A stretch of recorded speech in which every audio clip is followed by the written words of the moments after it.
much bigger than any other country, than many other countries which are well known. Like I'm calling from the Netherlands, and Belarus is so much bigger than the Netherlands.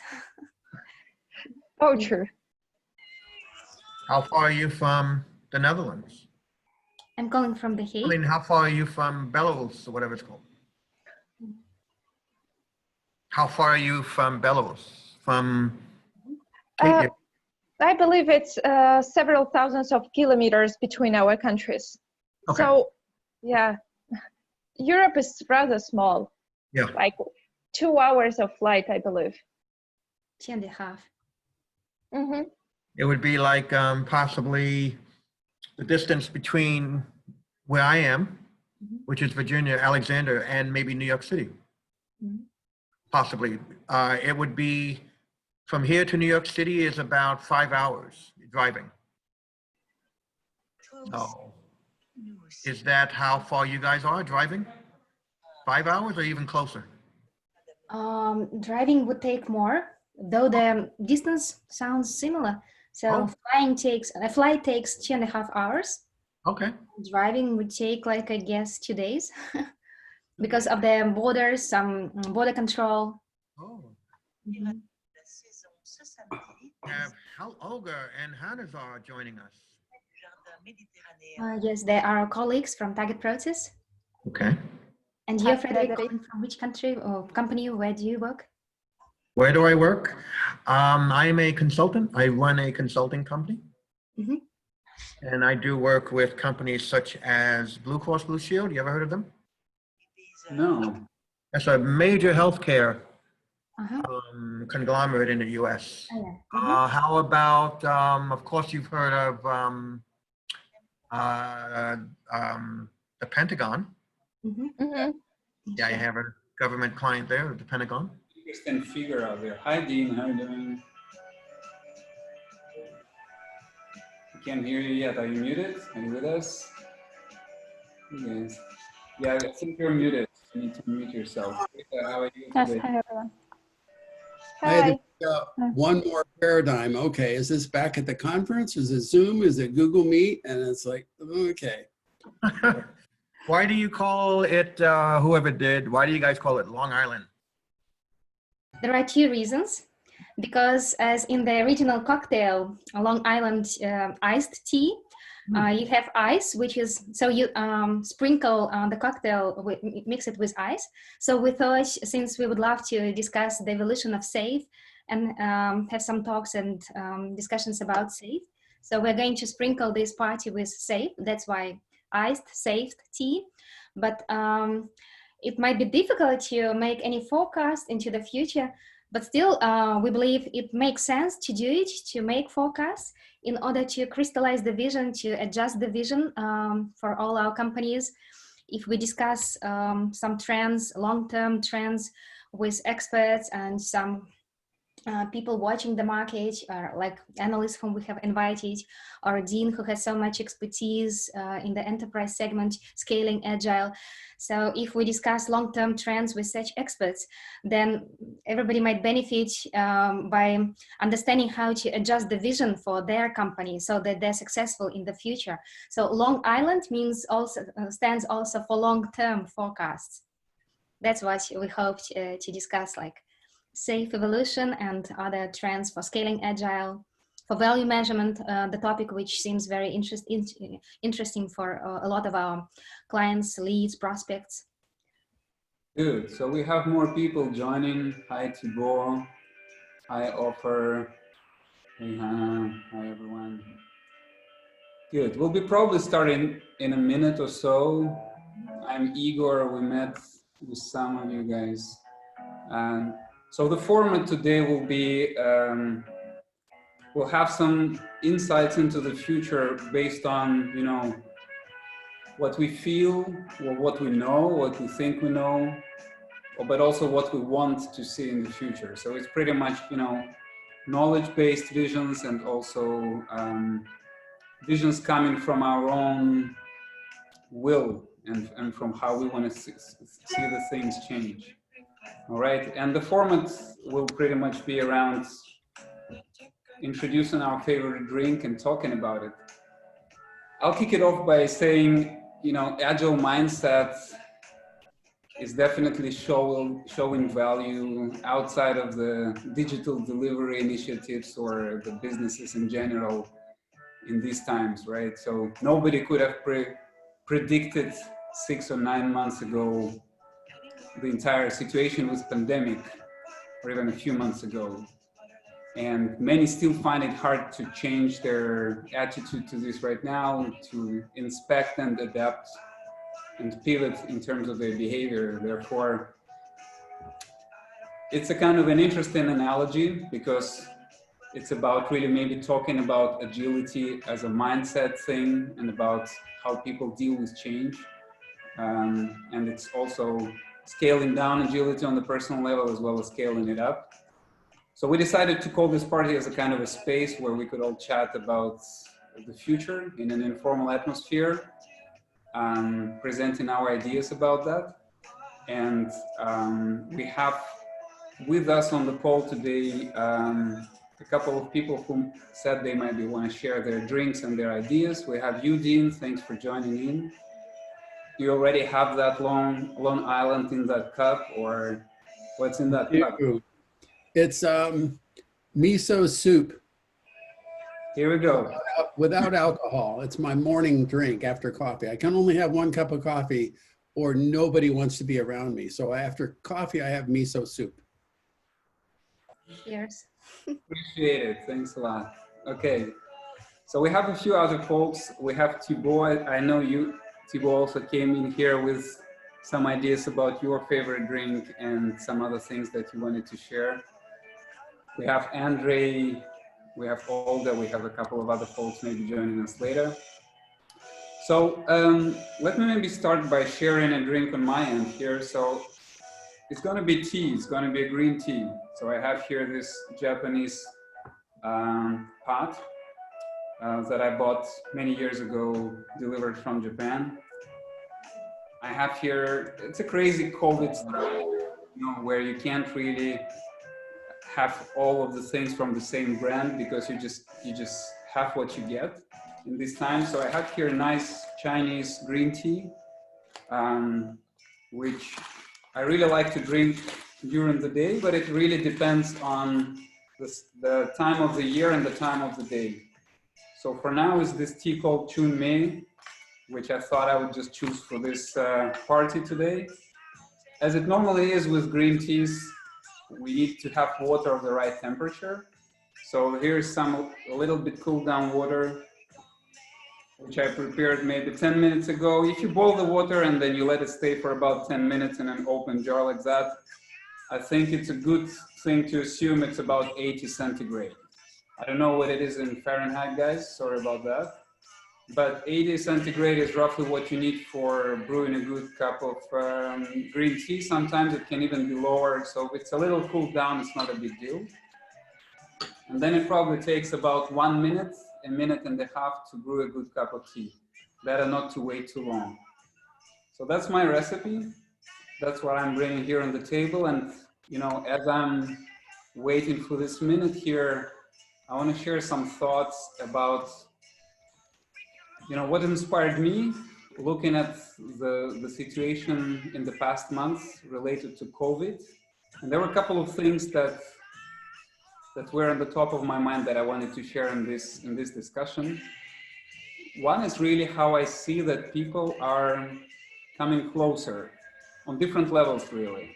And it's kind of counterintuitive because on the one hand, people are separated from each other. On the other hand, on my personal experience, people are coming closer with the family. Like we took my mother-in-law to live with us during this month because she's in the risk group and we wanted her to be with us and not in a big city. And, you know, living with a parent when you're a grown-up, 40 plus, it's an interesting experience. Not all of us are used to living in small cellular families in the West. So closer is the family, closer to nature.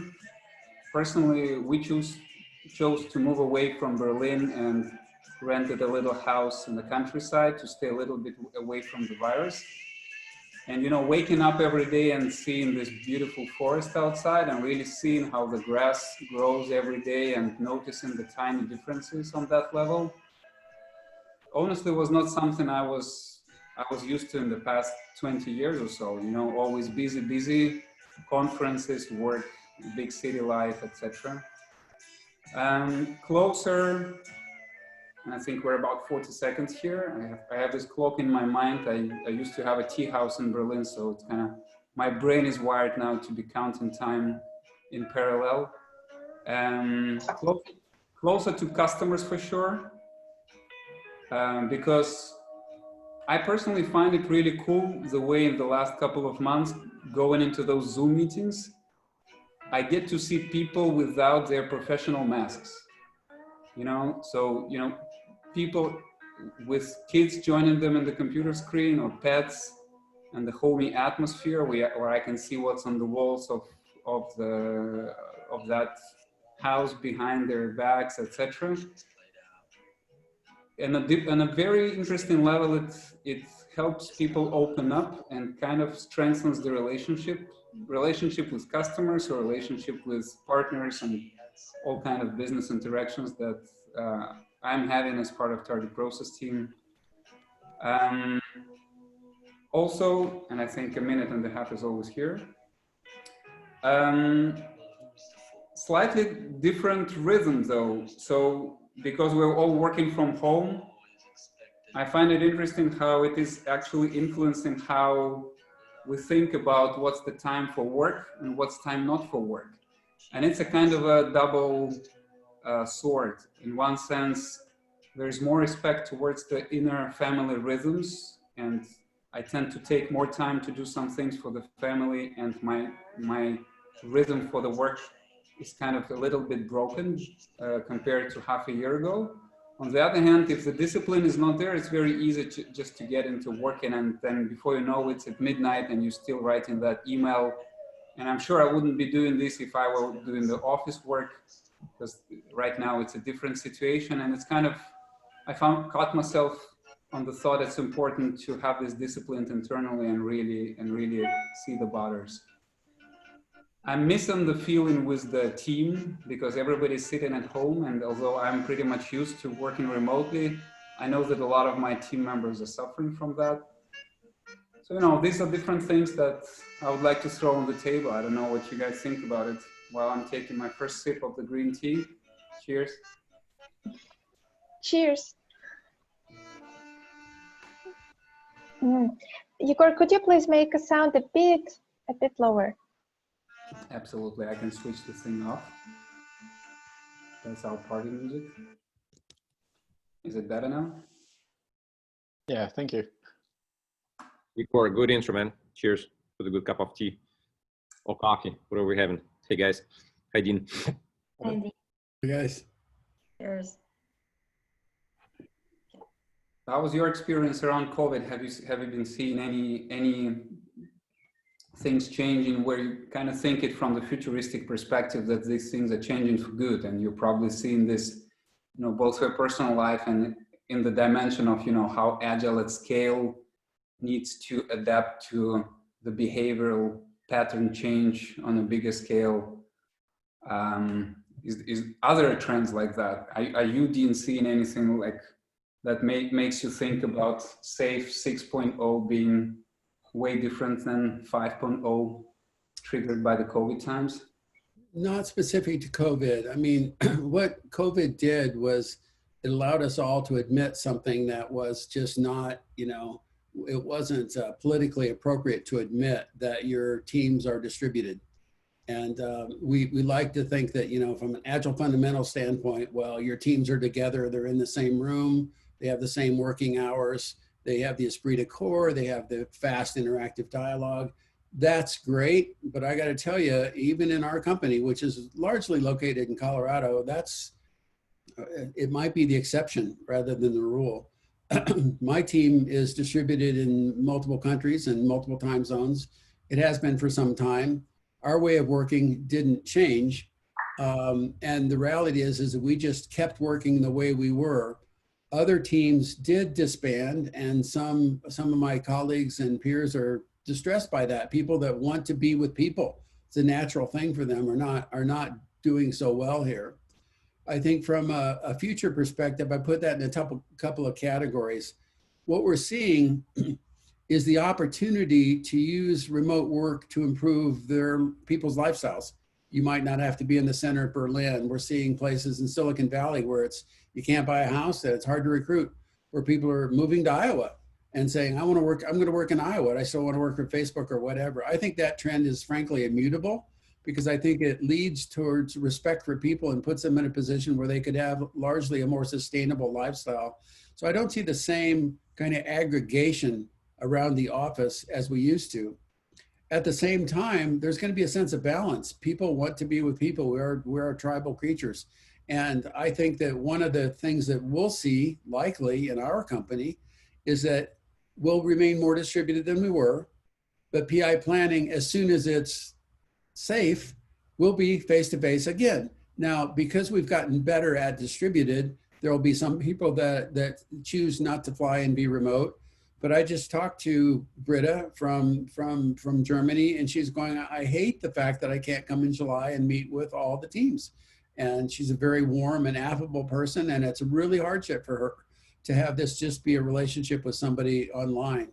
So I don't think you'll see quite the centricity around the office that you did before. I do believe that one of the things that my team had pioneered, because we've always been distributed, is we have framework syncs that are essentially JAD sessions where everybody does get together. I think we'll see situations where everybody's in on Friday, or everybody's in for PI planning, or teams get together on occasion to get that esprit de corps and get that relationship going. What I don't have any idea about is how training unfolds, because there's so much value in training from the osmosis, the knowledge osmosis that happens when you're in line with other people, when you're sharing stories that are harder to share, where you overhear something and say, I want to talk about that.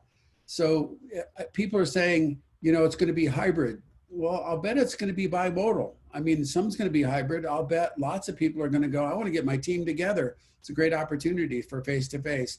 Others will go, well, they aren't together now, we can't get them together. So from a product standpoint, it's not a simple answer in terms of how our products are going to have to, our training products are going to have to evolve to support that. Now, SAFE doesn't care. And now that we've fully demonstrated that distributed PI planning is effective, some have told me they liked it better. It was more effective. They felt more focused. We did a great job. I have great pride in my team for our PI planning. It was very effective. We achieved alignment, but it was not the same for me. I didn't feel the same as I did when I was able to, attend the management review and be direct and talk about issues and catch people that are new to the company that I wouldn't otherwise meet. We don't get that necessarily out of distributed PI planning. So we've demonstrated that remote work is viable. We've demonstrated that remote PI planning is viable. Most importantly, we've demonstrated that business agility is an imperative. It's not really a discussion point anymore, and it's going to transcend the teams. So I think we know how SAFE will evolve in terms of supporting remote work. Lots of very agile companies started with no central offices. I'm really fascinated to see what comes out in training.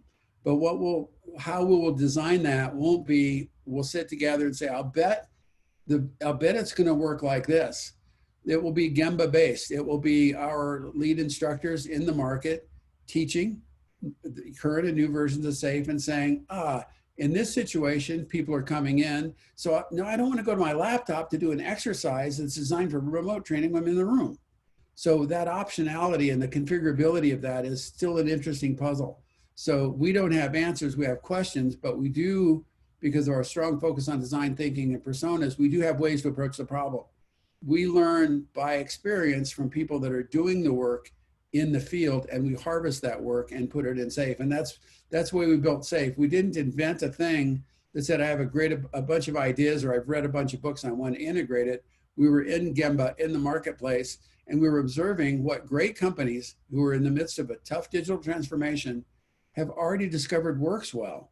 And if it worked well, and I saw it more than once, I would tend to write it down. And then if I discover a thing that two companies seem really worked pretty well, the odds are a third is going to benefit from that. So the reality is SAFe is an aggregation of known things that work, coupled to advanced thinking like project to product and Reinertson's principles of product development flow. So we'll suss out the future of SAFe like we sussed out the present. I don't consider myself a futurist. People say, what happens after lean and agile?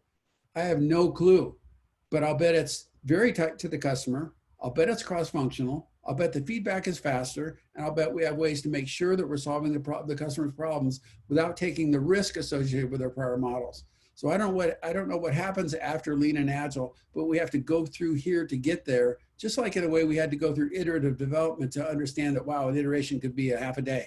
A story could be implemented in a vertical slice. So that learning will come from the experiences in the market, will come from other thought leaders, it will come from people like you that do a good job. And as we figure that out, we have a platform where we can write it out and people can read about it. And they can take it or leave it. There's bad advice, good advice, but we'll harvest that data and share it because we learn it from you. That's why SAFe is always free. All our intellectual property that we can think of, that we can codify, goes onto the framework because we learned it from you. So it's only shared, it's only fair to learn and share back. And that's the model. So I don't have to predict the future. I just have to be sure and keep listening. Thank you, Dean. Cool. Yeah. Dean, really quick question. I attended the webinar at the end of March. I think John Tenner hosted it on remote and agile. You were part of that. It was Mike Gortmeyer, you remember. And I remember you saying, obviously the scale is distributed. So you guys went really quick to within 2 weeks to make it remote, to making all the trainings online and remote. And you said that in this couple of weeks, you observed no change in test results and NPS from your customers. Yes. It's been about 2 months. Has it been consistent? How's it played out? No. Okay. So okay. Tell the truth. That's all I'm capable of doing. That's good. The initial net promoter scores and satisfaction and test scores were as good as face-to-face. As we rolled out broader and broader and more instructors taught in more and more classes with less and less experience, we've seen a decrease. So we believe that this is correctable. So we're going to do the root cause to try to understand that. Was that an instructor that had never delivered remote? Did they not have good tooling? Did they not attend the setup? There's a tremendous amount of logistics overhead in setting up for effective remote, and maybe they didn't give enough credit to that. So we saw early on in the pilots, very steady. We have since seen a modest decrease in outcomes and maybe a slight decrease in net promoter score. Not to the point of, oh, nobody's learning, they're for sure learning, but a few less people get, their scores are a little bit lower. So that's something we're taking into advisement right now. Now, it's not catastrophic. It's not like nobody learns anything. And some of our mainstream courses, SAFe for Teams, this is pretty well-known stuff, right? There's not a lot of rocket science or invention in SAFe for Teams. It's basically Scrum and Kanban with some XP quality practices thrown in. So we have seen that tail off. Can that be corrected remotely? I'll bet.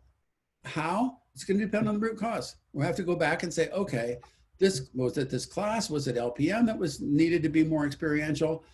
Even we've done the RT course, which is fundamentally an experiential back of the room, high touch, high experience course. That was taught well, and people said they were really rewarded by that. Cool. All right, thank you. Good. Anybody else, any comments or questions? No. So I'm really curious about your experiences as your teams became remote, how you feel about your personal productivity and team productivity. What have you learned? What do you think about this model that we're forced into? Maybe I can tell about my experience. So my name is Thibaut Dertesun. Nice to meet you all. For me, here in France, experiencing remote work has been quite interesting and very productive, actually. I was not aware that we could make into more productivity just by having more remote people. And why that? I think the reason is a lot of different culture in the teams for which I work. And maybe that can be summarized just by the fact that we have a better respect for people and culture this way. Obviously, there are every downsides that you have mentioned are here. And so there are lots of work to be done, but just for my personal experience, since I am kind of moving from Paris to the south of France, it's just liberating to know that I will be able to keep working with many teams without having to constrain my way of life. Did you say that you have observed productivity increase with your team working remote? Yes. And why do you think that is? The reason why is mainly due to the fact that I think the infrastructure of my clients is very poor regarding meeting rooms. So they struggle just trying to have time together in a small group. They are within big open spaces, and I can really understand the positive effects of being close to people, and it's maybe 80% of the productivity of most people, but in their specific cases, it was very a pain in the arch, and hence it was very step up to be able to have a real improvement and fast improvement in the technology, communication technology. So they had, and I can see that many clients I have switched in maybe 1 month into full cloud capacities. So it was a real improvement. Nice. And we learned what Zoom bombing now too. Yeah. We actually had this morning, well, US time morning for me, but first-hand experience with somebody hijacking one of our demo sessions. Really? Yeah, exactly. So that was not a very fun, pleasant experience, but of course it's something that a lot of companies went through and, you know, made a conscious decision not to use Zoom at all. And Zoom had done a lot of security enhancements, that kind of stuff. But now we know what the hell is that's all about. So the organizers were quick to kind of stop and then kick the intruders out. But it was one of those quick, shocking experiences, but that's okay. New brave virtual world. Yeah. Shall we stay? By the way, Thibaut, do you have any drink out there you want to present, or I would like just to add to the previous question, the comment that at Targetprocess we quarterly hold PI planning events, and till the COVID period they were held offline, and people from different locations flew in to the development center, and everybody gathered together, and everybody enjoyed that human interaction aspect and the social aspects. But and we were so concerned that the PI planning, which for the last one during the COVID time, which we planned to be held online, we were really concerned how it will go and if it will be effective at all. And but it went perfect, and so many people mentioned that it's even more effective and they were more satisfied.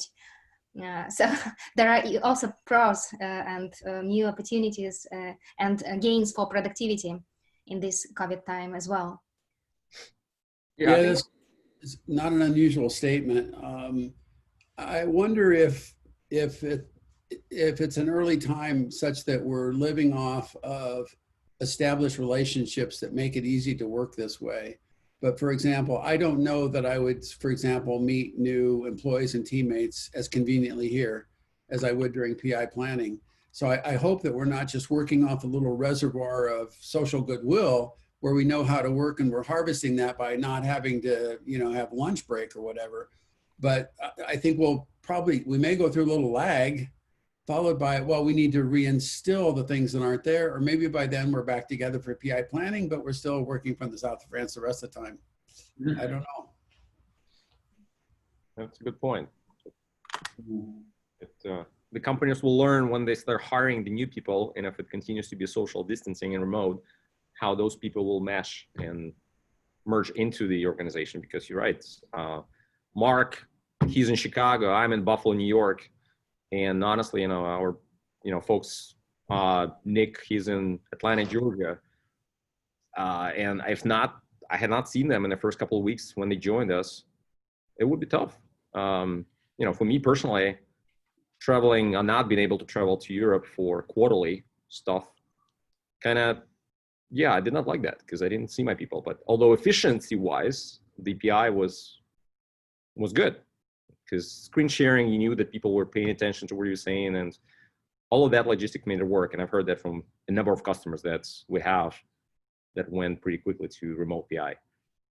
But you're right, there might be actually that lag or reservoir of sort of knowledge that we know about each other that's keeping it going for now. Yeah, how do we learn about the skills and talents of new people on teams and arts that we haven't met other than over the line? It's just, I think that's going to be tough. So growth may be mitigated. Yeah, I know the end of the week Zoom parties with beer and glass of wine did not last too long. I mean, we had a few attempts to make them, but at the same time, they kind of keep fading away. So you still need, people physically to share the. Does anybody else have any comment on this social fabric and how we might reinstill this if we have to live this way for a year or two? Who's had some successes with keeping that esprit de corps alive?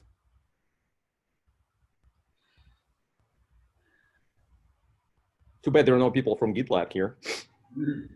They've been doing it That's right. since day one. I think it's also about culture and culture in the sense of getting used to things. Like with all the criticism of being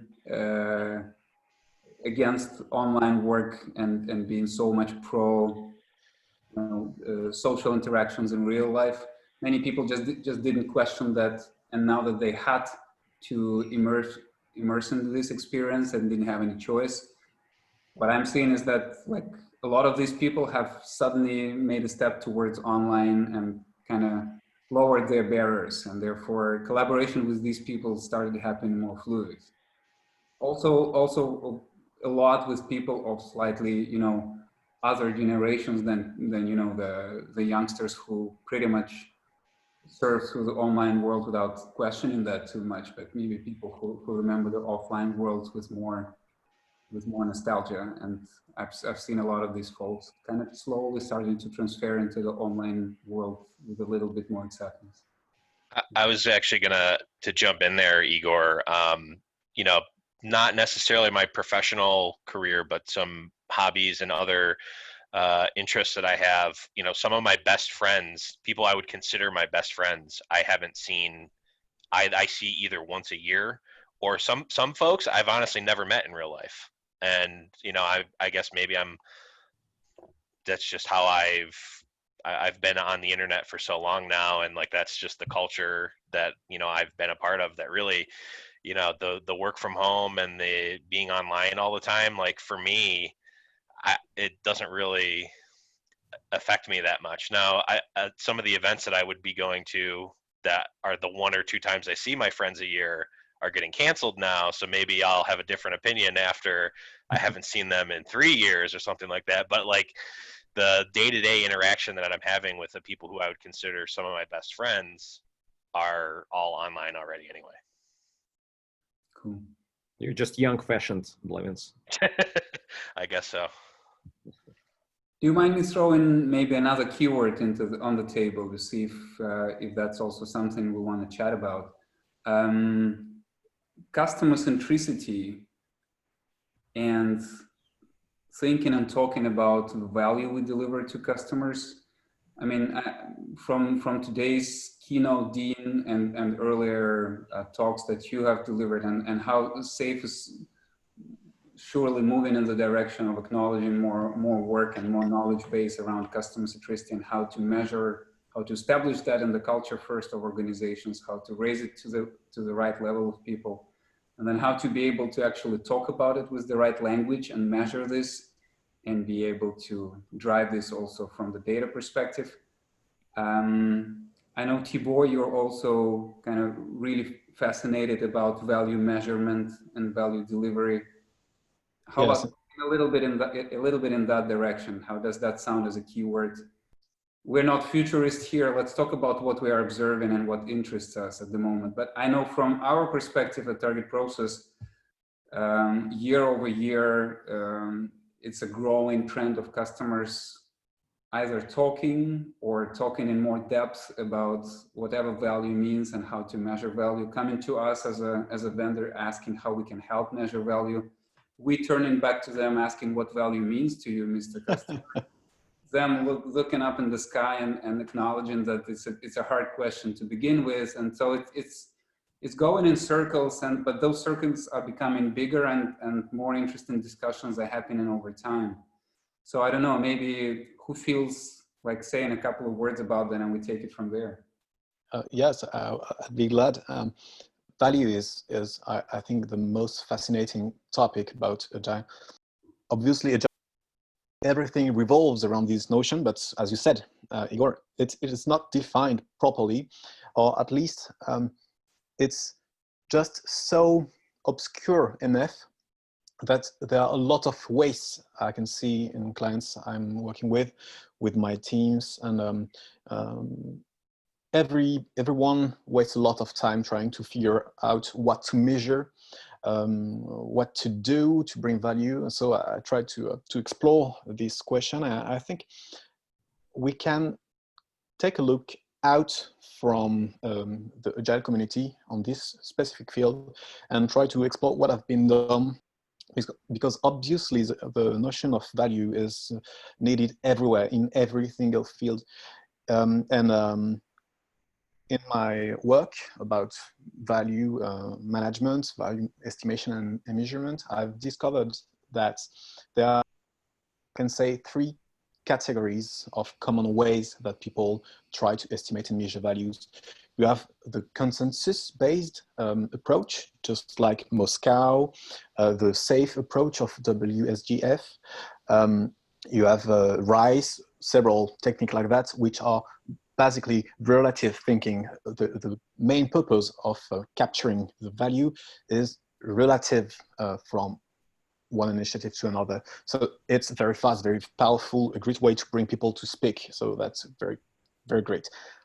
But one issue with that is the human instinct has been proven as a very poor way to estimate stuff.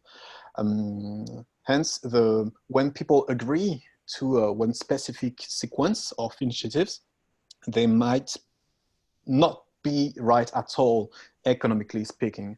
So I tried to deepen my exploration, and I've discovered that actually you can quantify the value of information. So that's another part of the field, another technique in which you will see ROI or IRR, any kind of, and the advanced way, the initial way of calculating WSGF falls into this category, which is trying to put a number, an absolute number of things based, in most cases, on euros or dollars as a value of matrix value. But the value of information goes further. And what I've discovered, and I think it would be very interesting to think about this part in the evolution of SAFE, is that for the moment, it's not very clear within the documentation of the very good documentation of SAFE, that how to connect leading indicators, so the measure of value, and the business outcome. How do you connect that? How do you connect the business value, which is involved during PI planning, and the WSGF? What is the connection behind all of this? And in my work, I've discovered that if you take the time to try to understand what is the influence, to what extent the leading indicators influence the business outcomes, then you will straight away provide your team with a way to know how to impact that. It's kind of tricky. How to explain this without any slides with that. So if you would like to discuss it further, it would be very pleased. But my key point is, if we map, just using an influence map, the leading indicators to the business outcomes, and we try to express the business outcomes into monetary equivalents, then you can have a framework, a universal framework that connects every situation in every notion that I've mentioned. And this is actually what we have been working on with my colleagues and my clients for the last 2 years. So many things that we could discuss about this. Thank you, Thibault. But if I can ask a question to make the question further, what do you think?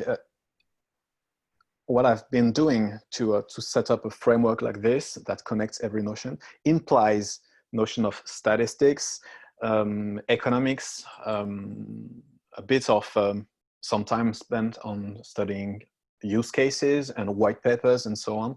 And do you think that this universal-like approach could be affordable by by most clients, most companies today, or is it too far-fetched for the moment?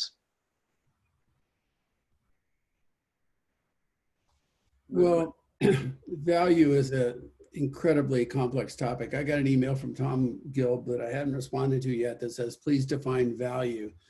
that defies definition. I mean, you have to start with the perspective of value of what to whom. So if you look at SAFe and you look at something like WSJF, that's a simple algorithm that sequences work based upon the most value in the least amount of time. But it sequences work that's approved. It doesn't decide that that backlog that you're sequencing is or isn't of any real value. So WSJF is a very small tool for value. It helps you deliver what should be value as quickly as possible.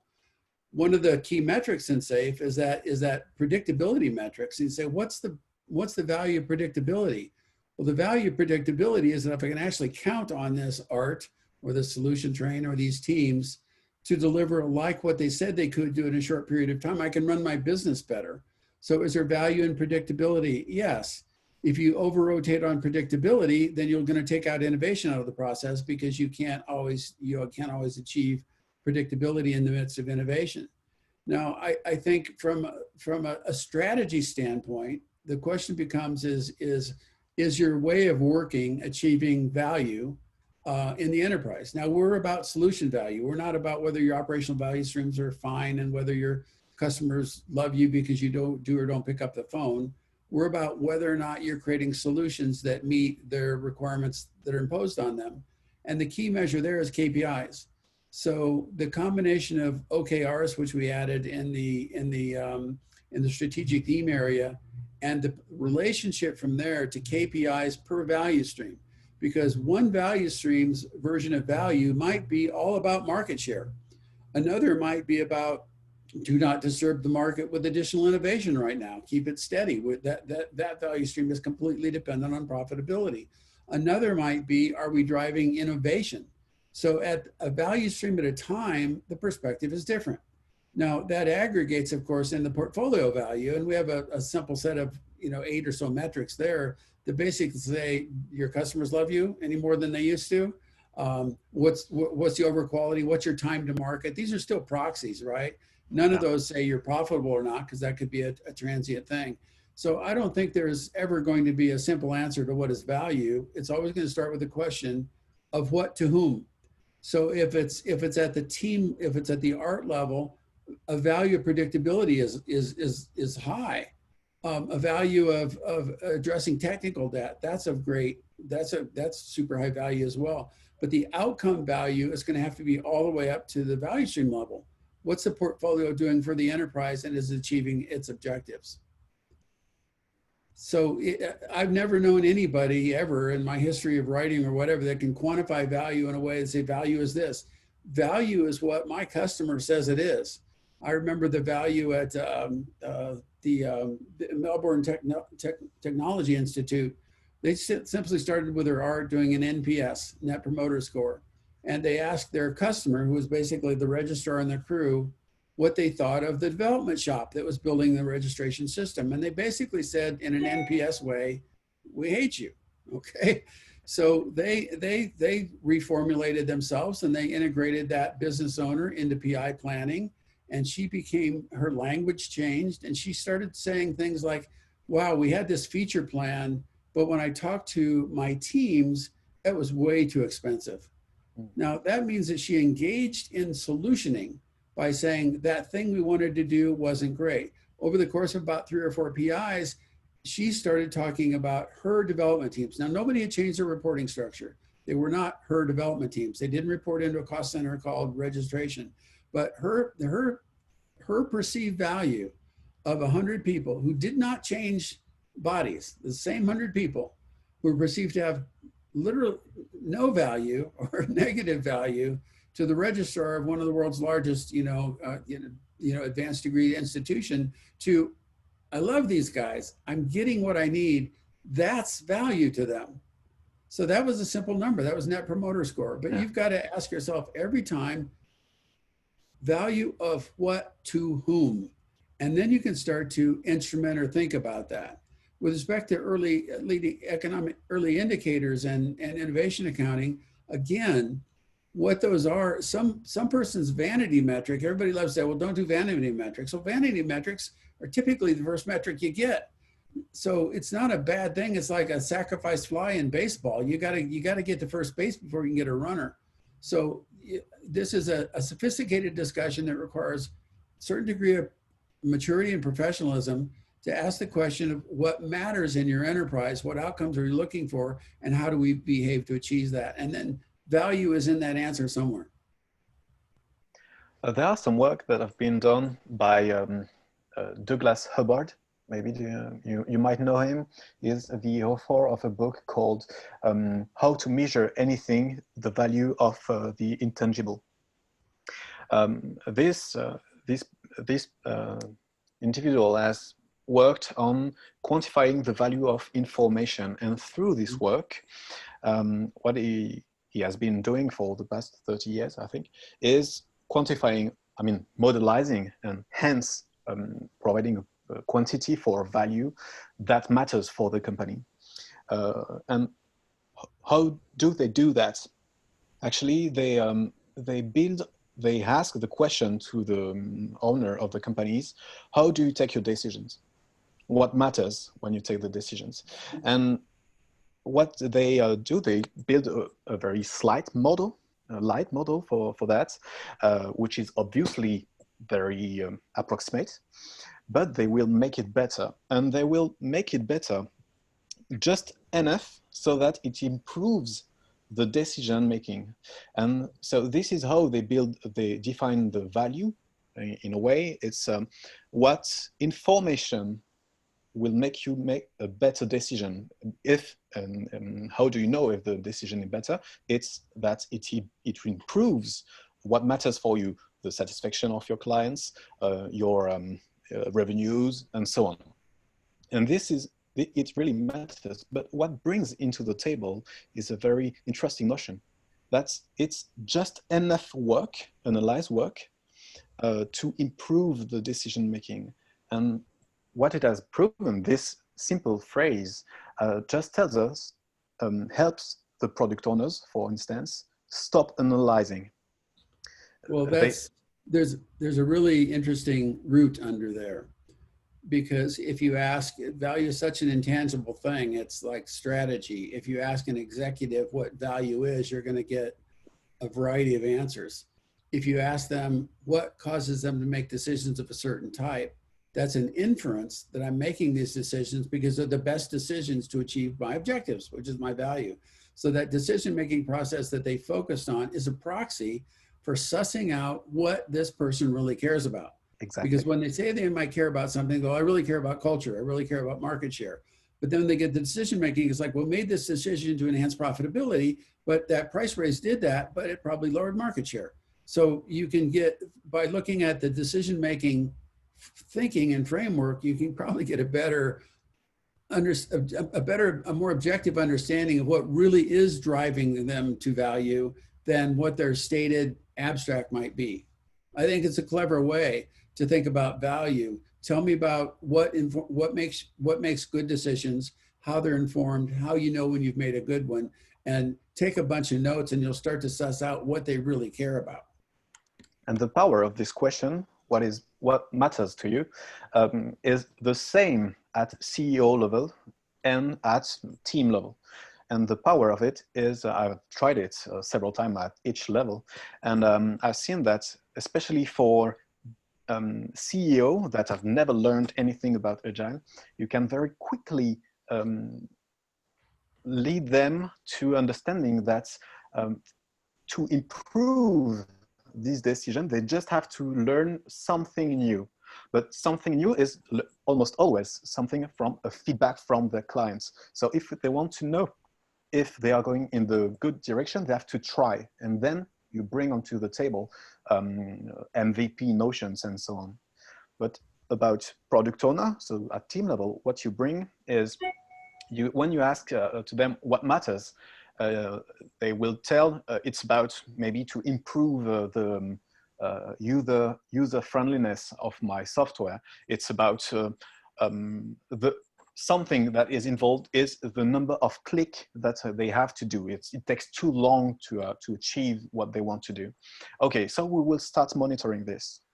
And we will put an hypothesis on this time is correlated in a way to their satisfaction. So they will model it. And this model will be very poor at first, but it will get better. And since you have a model, then it will accelerate in a huge way the time they will spend discussing it. You have a model, so your ideas are not in your head. You can challenge them without any passion, just with their cold blood and so on. So, and I've tried it, and it works very well without any agile training, which is a good way to tease someone into a broader thinking. Make a good blog post. Like, if someone, I think we can switch discussion, but someone has ever tried something like this? Question. Hey, Dean, in the beginning, I think you mentioned that we're concerned more on solution value, that we're not concerned about the operational value. And I was wondering if you could elaborate on what you meant by that, because I would think that if we don't interact, yeah. So number one, the world is moving to making sure that we achieve business agility via technical practices. We focus on solution value because we're geeks. We're software engineers, computer scientists, developers, testers, people that build solutions. We're engineers. We build things that go bump in the night. So that's okay, because we build the systems that other people get value out of. So when I say talk about value in terms of solution value, that's because that's what we build. So if there's a cultural value in the enterprise, or there's a market value, or there's some M&A opportunities, there's business values, there's all kinds of things that happen in the enterprise. There's improving operational value streams, all good things, but they're not what we do. And the people that we coach and help, we represent are the people that build the world's most important systems. So we don't opine on what your strategy should be, or here's a great way to approach culture. Even our leadership programs are focused on helping people build better solutions. So that's a subset of the larger picture, but it's a really important subset, because if I'm competing with one of the large digital companies and I'm a small insurance company and the big ones are catching it, if you don't build the right business solutions, and by the way, those includes the processes associated with delivering that, you're going to be host anyway. So it's more a matter of sticking to what we know and helping people in ways that we feel we're competent to help them, without an out-of-body experience to say we're the world's foremost philosophers and experts on business value. We're not. We built a framework to help people build better systems more quickly, with a full belief that the enterprise can figure out what that system should be. And that if we just give them the right thinking tools, and now including design thinking, they'll do a better job of that. That's our world. That's what we do great. And I think one of the things about strategy that always concerns me at every level, having coached a lot of teams, is people are not smarter than anybody else. So your business is not smarter than your competitors, your competitors' people. However, you're different. So strategy tends to focus on the differences, and that tends to drill down on areas of core competency that you can be better at than anyone else. Well, in our area, that's focusing on building solutions that are better at solving a problem than anyone else. And that's enough for us. We don't opine beyond that. We don't have grandiose notions of, being whomever your hero is for thinking about business value. We're going to help people build better systems. And we're going to trust that the people that do that with the right thinking tools will be able to figure out what their customers really need and use the tools we've given them to do a better job of that. And that backs up to the portfolio, and then that backs up to strategy. So in the later versions of SAFE, we actually have to opine on ways to think about strategy. Not because we coach people on thinking about strategy, but without some way to think about it, then there's no cohesive way to go, we're building the right thing. And we even define strategy narrowly. We define strategy as what you sell to whom. Okay, what business solutions you sell to whom. So that makes it really pithy, and it says that the portfolio of development value streams is a huge instantiation of business strategy. And that strategy is designed to build value for the enterprise. That value could be profitability, could be market share, it could be a nonprofit serving, 1 million kids around the world with really destitute circumstances. That's their value. They have to determine that. If somebody says, how I can help, I said, I think I can help you build a better system to serve those users. And then you will be able to extract the value of that. But I can't opine. I have no idea how to speculate on the actual value propositions of the people that adopt SAFE. We, together with SPCs and folks like yourself and partners, can help them build better systems. That's enough for me.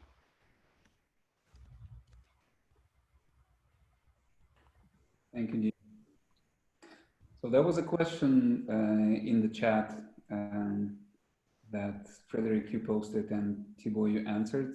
There are a couple of references there if you want to take a look at that. Other than that, how are we doing with time? We planned an hour for this discussion. I think we made a nice couple of circles, one about the impact of remote work on different levels. We touched upon different topics there, and then about ambiguity and complexity of the concept of value. Like you didn't mention, depending for whom and by whom, how we define the value, really a moving part depending on where and from which perspective we're looking at it. And secondly, sometimes an unconscious concept of value and how to help customer uncover that by asking the right questions on what makes the decision-making process, etc. We value your time, so I would say I'll be happy to call it a day and say thank you everybody who joined us in this improvised Zoomish party with a little bit of drinks of different types. Thank you, Dean. I finished mine. I need to go get another. Another missed drink. Thibault, what you were drinking? Actually, I'm about to make myself a Basque mojito. It's a French, South French mojito, basically. Good stuff. On that note, thanks again, everyone. Hope you have a good evening and good morning, and see you guys all tomorrow in different sessions at Targetprocess booth and whatnot. Thank you for hosting us. Thank you very much for all the Thank you comments. very much. Interesting. Goodbye. Thank you. Bye. Bye. Bye.